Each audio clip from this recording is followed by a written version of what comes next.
What happens when a beloved actor sits down for what should be a friendly chat about his hit show, only to face a barrage of accusations and condescending remarks from a host who seems determined to tear him down? In just 38 seconds of one comment, an entire interview would spiral into one of the most shocking confrontations ever witnessed on daytime television. Nicholas Ralph walked onto the Loose Women set that morning with nothing but excitement. The All Creatures Great and Small star had been looking forward to discussing the new season of his show, sharing behind-the-scenes stories, and connecting with the audience who had embraced his portrayal of James Herriot. He waved to the cheering audience, his warm smile lighting up the studio as he took his seat on the famous panel couch. Denise Welch sat in the center seat, flanked by fellow panelists Ruth Langsford, Janet Street Porter, and Colleen Nolan. The atmosphere started pleasantly enough. Ruth opened the conversation with a genuine compliment about his performance. "Nicholas, we absolutely love All Creatures Great and Small. Your chemistry with the cast is wonderful. Tell us about filming the new season," Ruth said warmly. Nicholas leaned forward, his enthusiasm evident. "Thank you so much. You know, filming in the Yorkshire Dales is just magical. Every morning I wake up and cannot believe this is my job. The landscape, the animals, the incredible cast and crew. We have become like a family." The audience clapped appreciatively. Colleen smiled and nodded along. Janet seemed engaged, her usual sharp wit softened by genuine interest. But Denise sat with her arms crossed, an expression on her face that suggested she was waiting for something. "It must be nice," Denise interjected, her tone dripping with something that did not quite match the words, "to have such an easy job. Playing a vet in the countryside. Very demanding." Nicholas laughed, assuming she was joking. "Well, it definitely has its challenges. Working with animals is unpredictable. You never quite know what a cow or a horse is going to do, and the emotional scenes require a lot of preparation." "Oh, please," Denise said, rolling her eyes dramatically. "Emotional scenes? You stand in a field and look concerned. How hard can that be?" The audience went quiet. Ruth shifted uncomfortably in her seat. Janet raised her eyebrows. Nicholas maintained his composure, still smiling, though his confusion was beginning to show. "I think you might be simplifying it a bit," Nicholas replied diplomatically. "There is a lot of technical work that goes into each scene. The period details, the veterinary accuracy, building the character's emotional journey." "Technical work," Denise repeated mockingly. "Do you even hear yourself? You are reading lines someone else wrote while playing dress-up. Meanwhile, some of us have actual careers that require real skill." The tension in the studio became palpable. Colleen touched Denise's arm gently, as if trying to signal her to ease up. Ruth attempted to redirect. "Nicholas, why don't you tell us about working with Dame Diana Rigg before she passed? That must have been incredible," Ruth said quickly. Nicholas's face softened. "It was an honor. She was such a legend, and so generous with her time and wisdom. She would tell us stories between takes and really made us feel like we were part of something special. Her presence elevated everyone around her." "Of course you would bring up working with someone famous," Denise cut in, "using her name to make yourself sound more important." Nicholas's smile faded. "I brought her up because Ruth asked, and because she meant a great deal to all of us. I was sharing a meaningful experience." "A meaningful experience," Denise sneered. "You worked with her for what, a few weeks? And now you are acting like you were best friends. That is what people like you do, isn't it? Attach yourselves to real talent and hope some of it rubs off."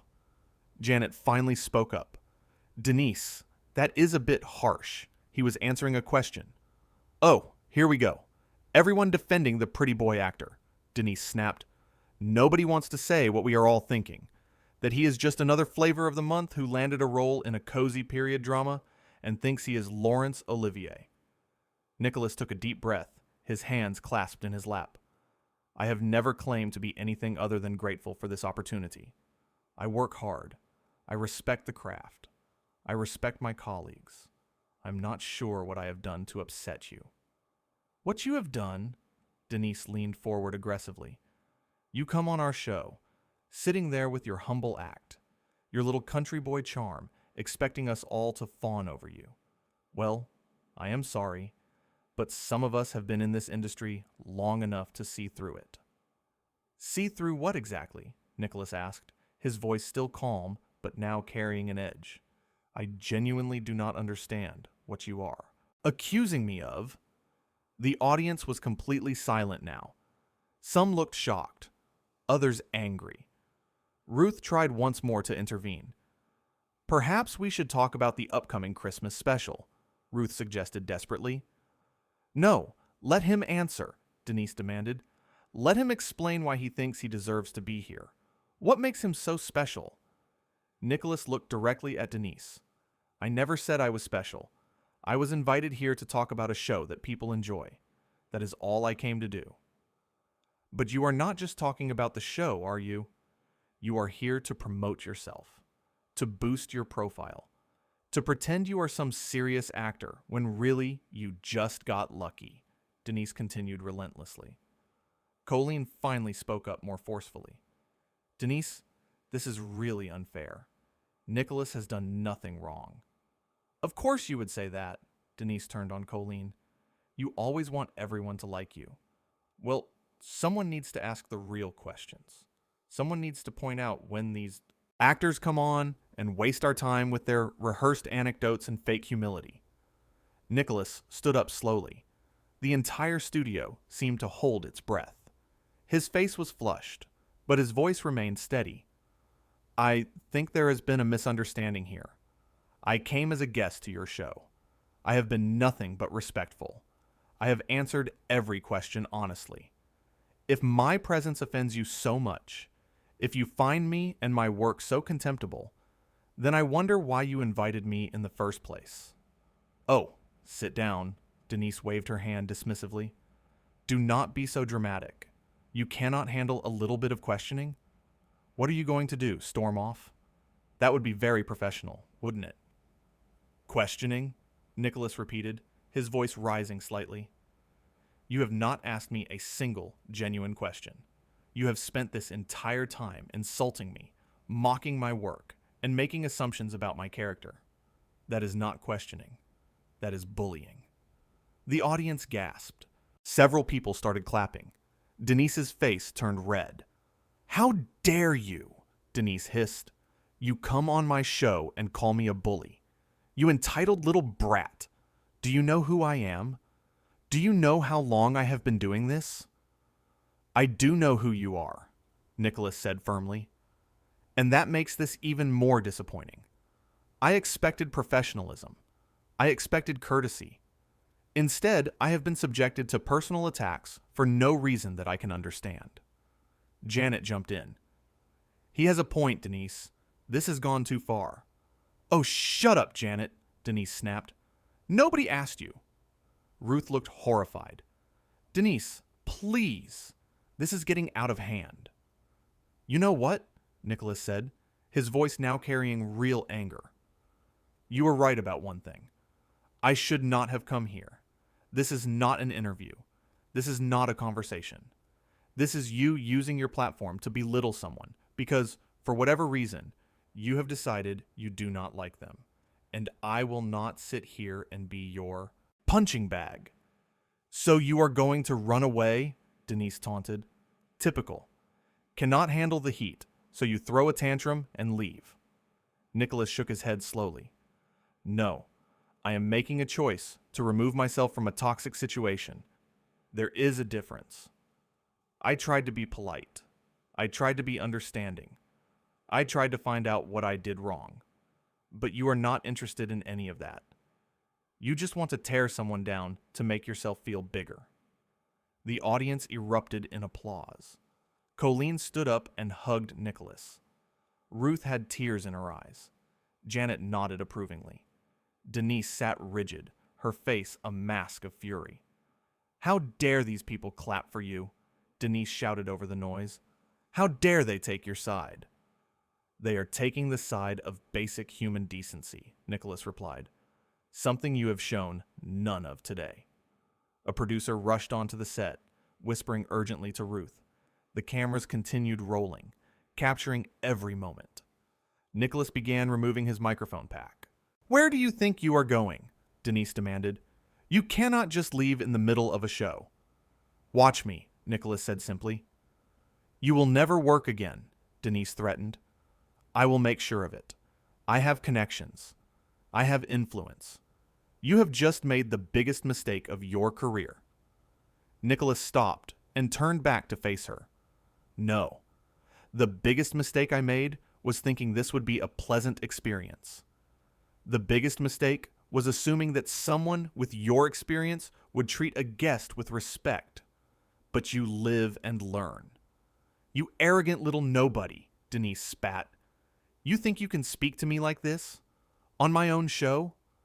Actually, Janet interjected, it is all of our show. And frankly, Denise, I am embarrassed. This is not what Loose Women is supposed to be about. We are supposed to lift people up, have honest conversations, make people feel welcome. What you have done here today is shameful. Thank you, Janet, Nicholas said quietly. I appreciate that. Ruth stood up and approached Nicholas. I am so sorry. This should never have happened. Please know that this does not represent how we normally conduct ourselves. I believe you, Nicholas replied. You have been nothing but kind. Colleen, still standing beside Nicholas, addressed the camera directly. I just want to say to everyone watching, this is not okay. Nicholas came here in good faith, and he has been treated appallingly. I am sorry you all had to witness this. Denise laughed bitterly. Oh, this is perfect. Everyone ganging up on me now, making me the villain because I dared to challenge your precious guest. You did not challenge me, Nicholas said, his voice weary now. You attacked me. There is a massive difference. A challenge would have been asking tough questions about my craft, my choices, my views. What you did was personal and cruel. I am cruel, Denise shrieked. You are the one making accusations on live television. I am responding to how you have treated me, Nicholas countered. Everything I have said is based on what has happened right here, right now, in front of everyone. I am not making anything up. The audience heard it. The viewers at home heard it. They can judge for themselves. Another producer appeared, this time speaking directly to Denise. Whatever was said made her face turn even redder. She stood up abruptly, nearly knocking over her water glass. Fine, Denise shouted. If everyone is so concerned about poor Nicholas's feelings, maybe I should leave. Maybe you can all sit around and talk about how wonderful he is without me. Denise, nobody is saying that, Ruth tried to mediate. Yes, you are, Denise insisted. You are all acting like I am some monster. I was just trying to have a real conversation instead of the usual promotional nonsense. A real conversation involves listening and responding, not just attacking, Nicholas said. You made up your mind about me before I even sat down. Nothing I said would have changed that. Because I can see through people like you, Denise retorted. You are all the same. Pretty face, mediocre talent, coasting on charm. The audience booed loudly. Nicholas raised his hands. You know what? I am not going to stand here and defend myself anymore. People can watch my work and decide for themselves. They can watch this interview and decide for themselves. I know who I am. I know how hard I work. And I know that I did not deserve this treatment. Oh, boo-hoo, Denise mocked. You poor thing. One person was not nice to you on television. How will you ever recover? Nicholas gathered his things, shaking hands with Janet and hugging Colleen and Ruth once more. He turned to the audience. Thank you for your support.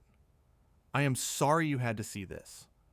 I hope you continue to enjoy All Creatures Great and Small.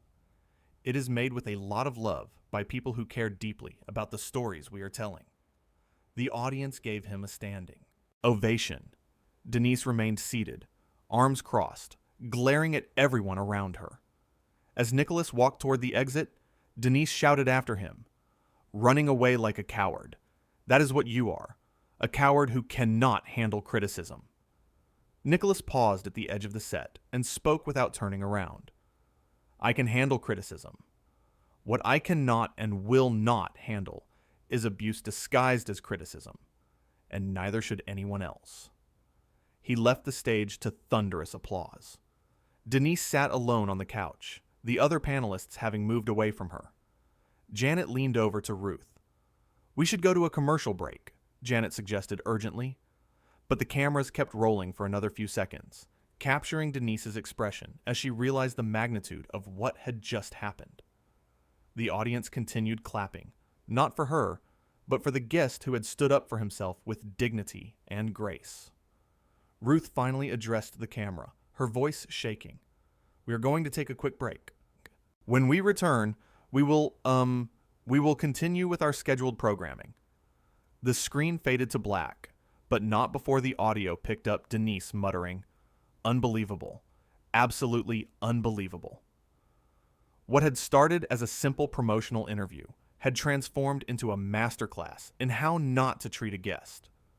Nicholas Ralph had come prepared to share his passion for his work. Instead, he had been forced to defend his right to basic respect. And in doing so, he had shown more grace under pressure than most people could muster.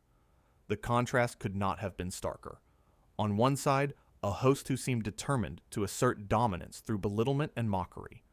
On the other, a guest who remained calm, articulate, and principled even when faced with inexplicable hostility. The other panelists had tried to intervene, recognizing immediately that something had gone terribly wrong. Ruth's gentle attempts at redirection. Janet's blunt acknowledgement that boundaries had been crossed. Colleen's physical show of support.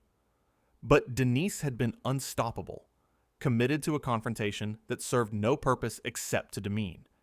And through it all, Nicholas had given her every opportunity to step back.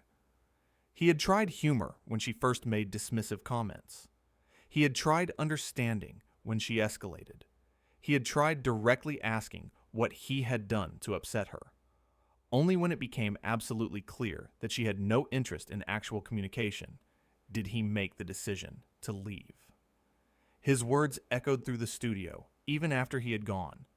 The accusation of bullying, the distinction between challenging questions and personal attacks, the observation that she had decided to dislike him before the interview even began. Each point was undeniable because everyone had witnessed it firsthand. The audience's reaction told its own story. They had come expecting the usual lighthearted banter, celebrity gossip, and friendly disagreements that characterized the show. What they got instead was a public shaming attempt that backfired spectacularly when the intended victim refused to accept the role assigned to him. Denise's threats about connections and influence had rung hollow in the moment. They sounded less like professional warnings and more like desperate attempts to regain control of a situation that had spiraled away from her. Nicholas's calm dismissal of those threats, his refusal to be intimidated, had only highlighted how empty they were. The other panelists' responses had been equally telling. Janet's embarrassment was genuine, her apology sincere. Ruth's distress was visible in every gesture. Colleen's hug had spoken volumes about where her sympathies lay. These were not people protecting their show. These were people genuinely appalled by what their colleague had done. When Nicholas made his final statement about handling criticism versus handling abuse, he had articulated something many people feel but struggle to express: the line between robust questioning and personal attack, the difference between professional challenge and targeted hostility. He had drawn that line clearly and firmly, and the audience had recognized the truth in his words. His departure had been dignified. No storming off in a huff, no dramatic throwing of objects, no matching Denise's volume or venom, just a quiet gathering of his belongings, gracious words to those who had supported him, and a measured exit that left no doubt about his character. Denise's final taunt about cowardice had fallen flat precisely because nothing about Nicholas's behavior had been cowardly. He had faced her hostility head on. He had articulated his position clearly. He had defended himself without resorting to personal attacks. And he had made a conscious choice to prioritize his well-being over television spectacle. The standing ovation he received was not just applause for an actor. It was recognition of someone who had handled an impossible situation with grace. The audience was thanking him for modeling how to respond to mistreatment, for showing that walking away is not weakness, for demonstrating that you can stand up for yourself without losing your composure. In those final moments before the commercial break, as Denise sat isolated on the couch she had dominated minutes before, the power dynamic had completely reversed. She had tried to diminish Nicholas, to make him seem small and unimportant. Instead, she had revealed her own insecurities and mean-spiritedness. She had tried to control the narrative and instead had lost control entirely. The audience kept clapping even as the show cut away, their message clear. They had chosen their side, and it was not with the person who had the microphone and the platform. It was with the person who had walked onto that set with nothing but goodwill and had maintained that goodwill even under attack. Nicholas Ralph had come to talk about Yorkshire landscapes and veterinary adventures. He had left having given an unintended but powerful lesson in maintaining dignity under pressure. And while his exit was unexpected, it was also completely understandable to anyone who had watched the preceding minutes unfold. The show had promised a fun chat with a rising star. What it delivered was a cautionary tale about the abuse of power and the strength required to stand against it. Nicholas had not sought confrontation. He had not wanted drama. But when confronted with both, he had responded in a way that earned respect far beyond anything a standard promotional interview could have achieved. And as the studio lights dimmed and the cameras finally stopped rolling, one truth remained inescapable. Nicholas Ralph had been the guest, but he had taught the host a lesson she would not soon forget. That respect is not given automatically based on position or tenure.